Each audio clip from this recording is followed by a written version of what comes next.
ഒന്നാം ഘട്ട കമ്മീഷനിങ്ങിനൊരുങ്ങി വിഴിഞ്ഞം തുറമുഖം. മെയ് 2-ന് പ്രധാനമന്ത്രി ഉദ്ഘാടനം നിർവഹിക്കുന്നതിന് പിന്നാലെ തുറമുഖത്തിന്റെ രണ്ടാം ഘട്ട നിർമ്മാണ പ്രവർത്തനങ്ങളും ഉടൻ ആരംഭിക്കും. 3 വർഷത്തിനകം നിർമ്മാണം പൂർത്തിയാക്കുന്ന തരത്തിലാണ് പദ്ധതി. കേരളത്തിൻ്റെയും രാജ്യത്തിൻ്റെയും സ്വപ്ന പദ്ധതിയായ വിഴിഞ്ഞം പദ്ധതിയുടെ ഒന്നാം ഘട്ടത്തിൻ്റെ ഉദ്ഘാടനത്തിന് ഇനി 3 നാളുകൾ മാത്രമാണ് ബാക്കിയുള്ളത്.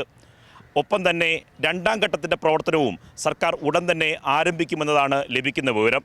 ഈ വിഴിഞ്ഞം പദ്ധതിയുടെ ഒന്നാം ഘട്ടത്തിൻ്റെ കമ്മീഷൻ പൂർത്തിയായാൽ തൊട്ട് അടുത്തയാഴ്ചയോ അതിൻ്റെ അടുത്തയാഴ്ചയോ ആദരണീയനായ കേരള മുഖ്യമന്ത്രി പിണറായി വിജയൻ രണ്ടാം ഘട്ട പ്രവർത്തനങ്ങളുടെ ഉദ്ഘാടനം ഔദ്യോഗികമായി നിർവഹിക്കും.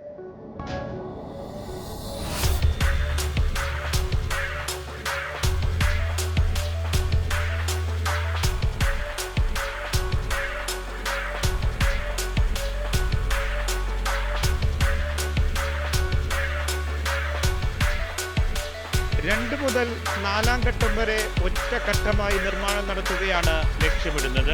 അദാനി വിഴിഞ്ഞം പോർട്ട് പ്രൈവറ്റ് ലിമിറ്റഡാണ് ഇതിനാവശ്യമായ 9,560 കോടി രൂപ മുടക്കുക. 3 വർഷത്തിനകം നിർമ്മാണം പൂർത്തിയാക്കും.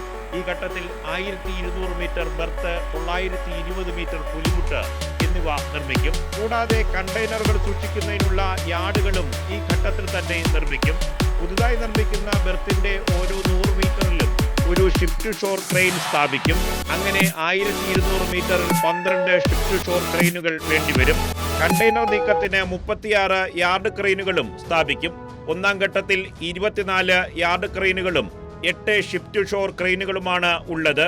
രണ്ടാം ഘട്ടം പൂർത്തിയാകുമ്പോൾ ബെർത്തിന്റെ മൊത്തം നീളം 2000 മീറ്ററും പുലിമുട്ടിന്റെ നീളം 3880 മീറ്ററുമാകും. കണ്ടെയ്നറുകളുടെ കൈകാര്യശേഷി പ്രതിവർഷം 45 ലക്ഷമാകും. അടിസ്ഥാന സൗകര്യത്തിൽ ദക്ഷിണേന്ത്യയിലെ ഏറ്റവും വലിയ തുറമുഖമായി വിഴിഞ്ഞം ഇതോടെ മാറും. യാർഡ് നിർമ്മാണത്തിനും മറ്റ് സൗകര്യമൊരുക്കുന്നതിനുമായി കടൽ നികത്തി 77.17 ഹെക്ടർ ഭൂമി ഉണ്ടാക്കും. ഇതിനായി സ്വകാര്യ ഭൂമി ഏറ്റെടുക്കേണ്ടി വരില്ല. പിണറായി സർക്കാരിൻ്റെ ഇച്ഛാശക്തിയുടെ പ്രതിഫലനമാണ് വിഴിഞ്ഞം പദ്ധതിയുടെ സമയബന്ധിതമായ പൂർത്തിയാക്കൽ. 2045 പൂർത്തിയാകേണ്ട പദ്ധതിയാണ് 17 വർഷത്തിന് മുൻപേ പൂർത്തിയാകുന്നത്. 2035 തന്നെ സംസ്ഥാന സർക്കാരിന് ഇതിൻ്റെ വരുമാനം ലഭിക്കുകയും ചെയ്യും. ക്യാമറമാൻ RK കുമാറിനൊപ്പം നിർമ്മൽ ചക്രവർത്തി, കൈരളി ന്യൂസ്, തിരുവനന്തപുരം.